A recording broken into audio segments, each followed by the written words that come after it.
Hello et bienvenue dans ce nouvel épisode du podcast Allume ton biz. Un podcast pour les entrepreneurs éthiques, authentiques et audacieux ou audacieuses. Tu veux découvrir comment mettre ton business au service de ta vie et non l'inverse ? Comment développer des stratégies et un état d'esprit de leader qui te permettra de cartonner tout en te respectant ? Alors le podcast Allume ton biz va te plaire. Chaque semaine, je te partage des astuces, des stratégies ou bien encore des interviews d'entrepreneurs inspirants. Tout ça en lien avec l'entrepreneuriat et le mindset. Alors, éteins ton Netflix et allume ton biz pour ce nouvel épisode. Bonne écoute!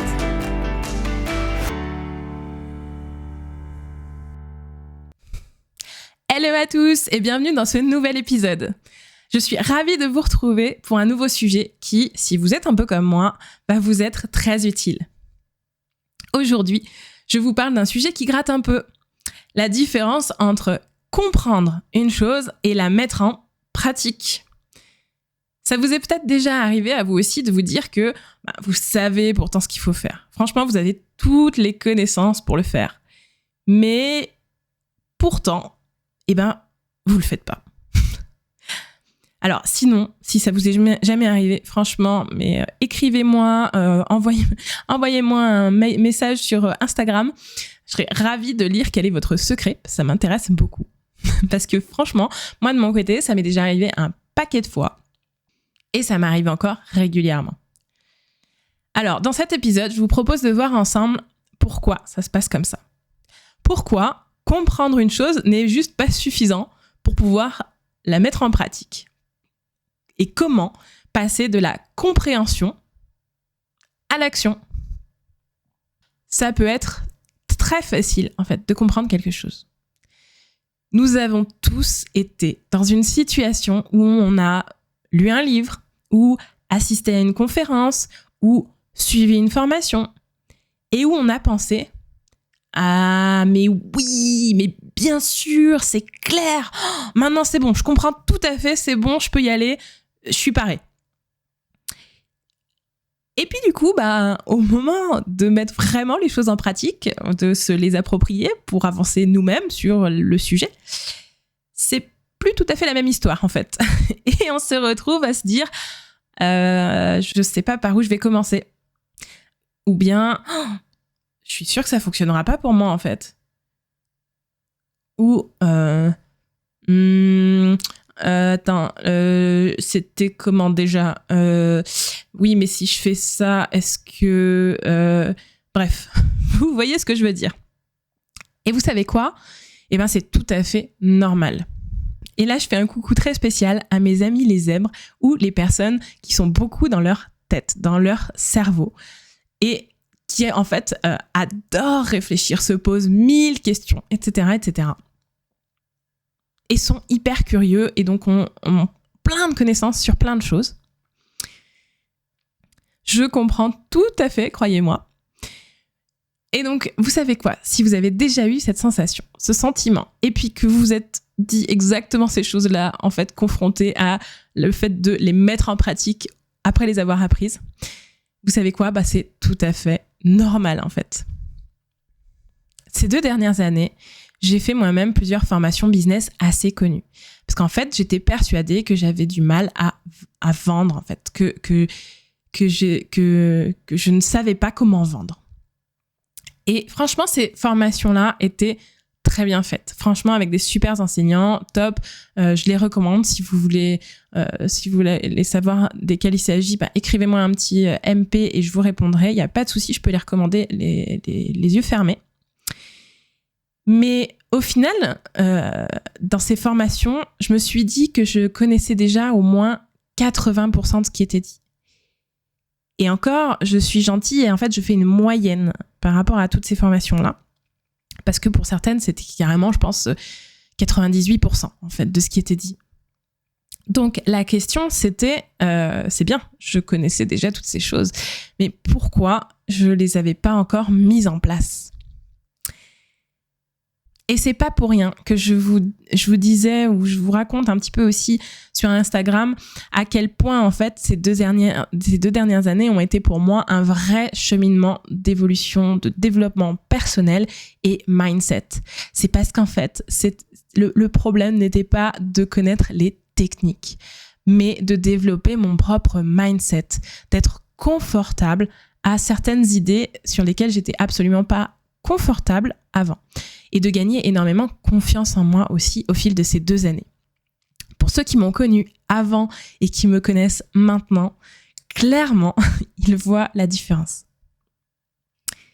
Et parmi mes clients, c'est aussi le cas. Par exemple, j'ai une cliente que je vais appeler Séverine pour illustrer. Bien sûr, elle ne s'appelle pas Séverine dans la réalité, j'ai changé son prénom. Séverine était déjà super calée en développement personnel quand elle est venue me voir.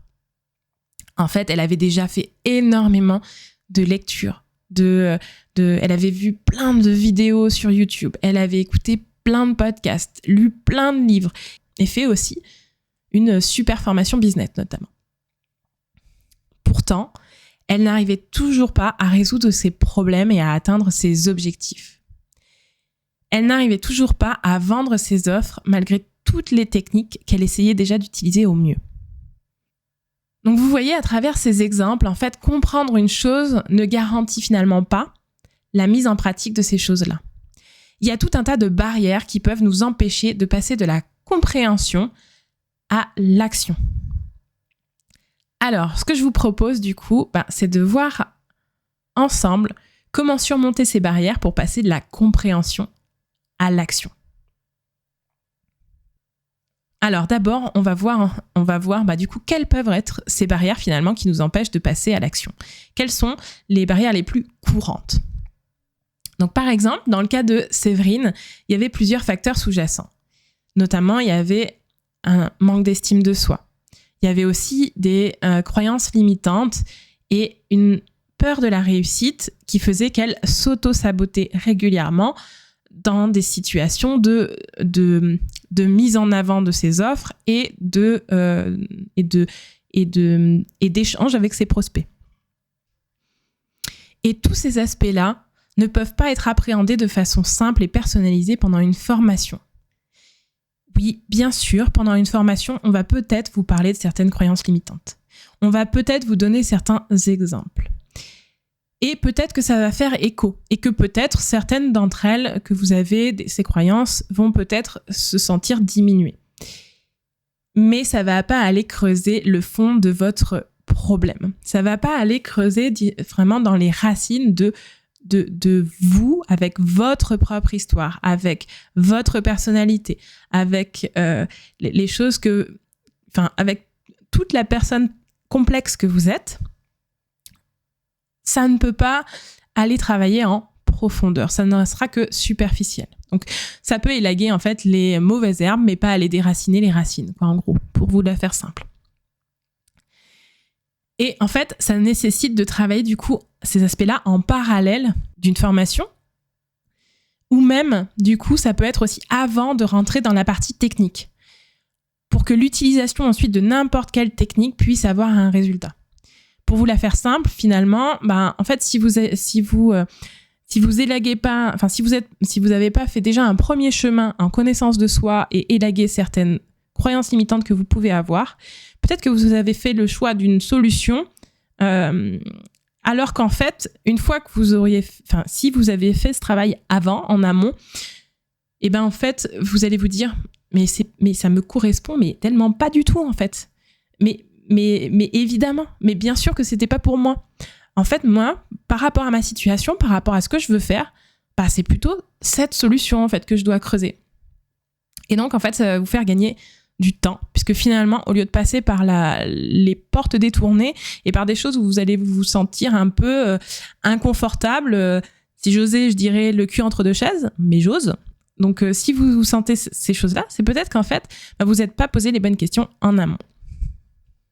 Et en effet, du coup, il peut y avoir plusieurs barrières qui nous empêchent de passer à l'action. Je vais vous en citer quelques-unes des plus courantes. Donc tout d'abord, il peut s'agir d'un manque de clarté. Par exemple, si on a trop d'idées à la fois, je sais que ça peut vous parler, moi ça me parle, qu'on veut mettre en place plein de choses et qu'on ne sait plus quoi prioriser ou par quoi commencer ou dans quel ordre s'y prendre. Il y a ensuite aussi les peurs. Donc, par exemple, les plus connues, en tout cas les plus courantes là-dessus, ça va être la peur de l'échec, d'une part. Donc, on a tous peur de pas réussir, de pas être à la hauteur, de pas être assez bon. Et cette peur peut nous paralyser et nous empêcher de passer à l'action. Et à contrario, on a sa sœur jumelle démoniaque, qui est la peur de réussir. Et là, par exemple, dans le cas de Séverine, c'était le cas. Cette peur de la réussite, elle peut nous auto-saboter pour surtout pas atteindre la vision de la réussite qu'on a en tête. Ensuite, il peut y avoir donc des croyances limitantes ou sous-jacentes à ces peurs, ça peut être aussi des croyances limitantes. Et si vous voulez un exemple concret, je vous parle de mon propre auto-sabotage qui était lié justement à la peur de la mort dans l'épisode 4 sur les croyances limitantes. Je vais vous mettre le lien en description de cet épisode. Donc, de façon générale, il peut exister une ou plusieurs croyances limitantes qui nous empêchent de nous mettre en action. Ensuite, il peut y avoir le manque de confiance en soi ou d'estime de soi.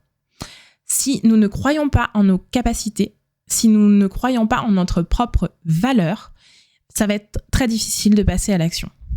On va avoir tendance à remettre en question sans arrêt nos compétences, à douter de notre capacité à agir et à réussir.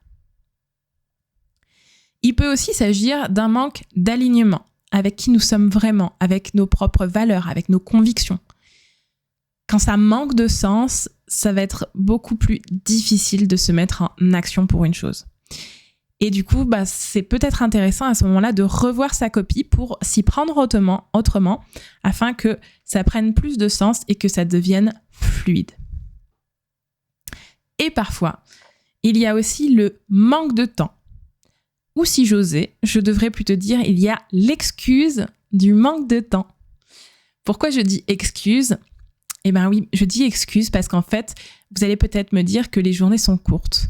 Mais en fait, elles ont le même temps pour tout le monde. Donc, si le sujet en question que vous voulez développer est vraiment au centre de vos priorités, le temps peut se trouver. Et sinon, ça peut devenir déjà votre premier objectif. Le premier objectif, ça va être de trouver du temps dans votre journée.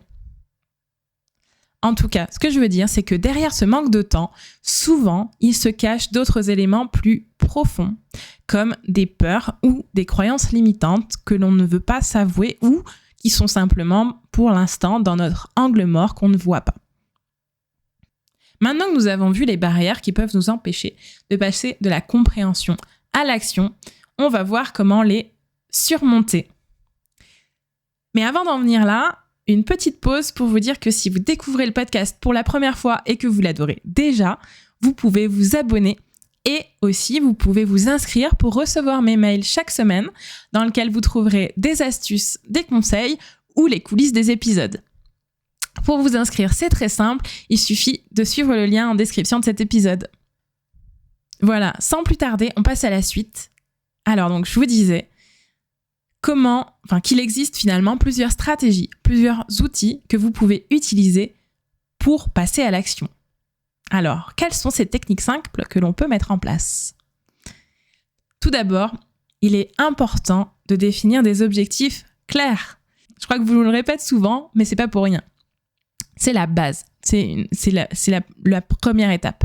Si vous ne savez pas où aller, il est difficile d'y arriver.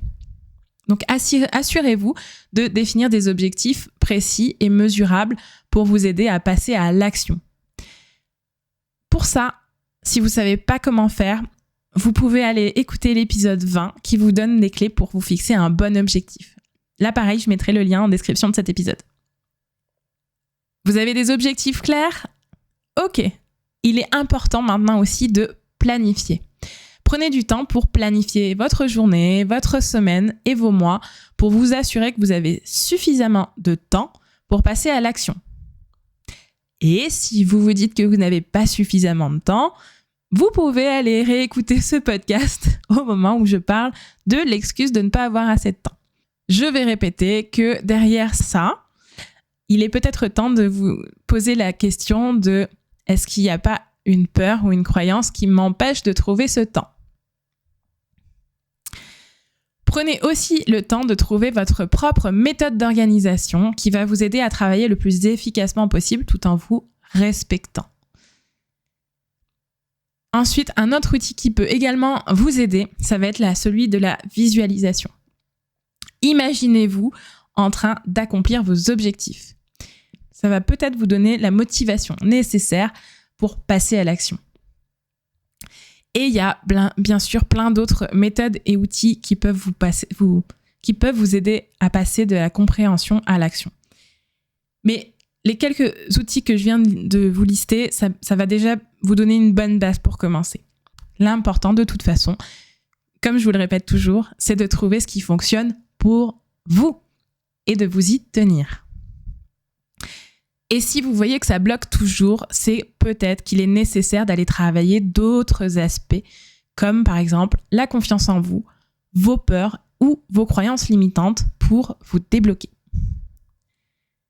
Parce qu'en fait, ce qui va faire réellement la différence entre le fait de comprendre quelque chose et d'agir, c'est une phase intermédiaire qui est celle de l'intégration. Ce n'est pas parce qu'on comprend rationnellement quelque chose qu'on l'a pleinement intégré, qu'on le vit pleinement et que c'est ancré aussi bien dans notre corps que dans nos émotions, que dans notre tête. Ce n'est pas parce qu'on comprend rationnellement quelque chose qu'on a passé tous les déblocages internes qui peuvent réellement nous permettre de les faire vivre, ces connaissances, en action. De les incarner pleinement, d'y croire jusque dans nos os, jusqu'au bout de nos doigts, en fait, pour vraiment pouvoir les faire agir, les faire se mettre en mouvement. C'est comme penser à un phénomène d'inertie, en fait. Il y a toute une phase préalable pour avoir l'inertie, pour gagner suffisamment en rapidité, en mouvement, en fait, pour pouvoir soulever la machine qui est vous. Pour ça, il va y avoir encore du chemin à parcourir, qui va être propre à chacun. Cette phase d'intégration peut être plus ou moins longue selon les gens et selon les sujets qui sont sous-jacents, en fait, finalement. Et voilà, nous avons atteint la fin de notre épisode d'aujourd'hui. J'espère que ça vous a appris déjà pas mal de choses sur cette différence entre la compréhension et la mise en pratique. Et sur les barrières qui peuvent nous empêcher de passer à l'action. Rassurez-vous donc maintenant si, en fait, vous avez déjà fait plein de formations et que vous râlez parce que ça n'avance pas. Je comprends, c'est normal. En fait, vous êtes qu'à la première marche de tout ce chemin d'intégration vers une mise en pratique adaptée et consciente. N'oubliez pas que vous avez les talents et les compétences nécessaires pour réussir. Il vous suffit de passer à l'action. Et d'ailleurs, en parlant de ça, je vous propose une petite mise en action immédiate. Ça vous dit ?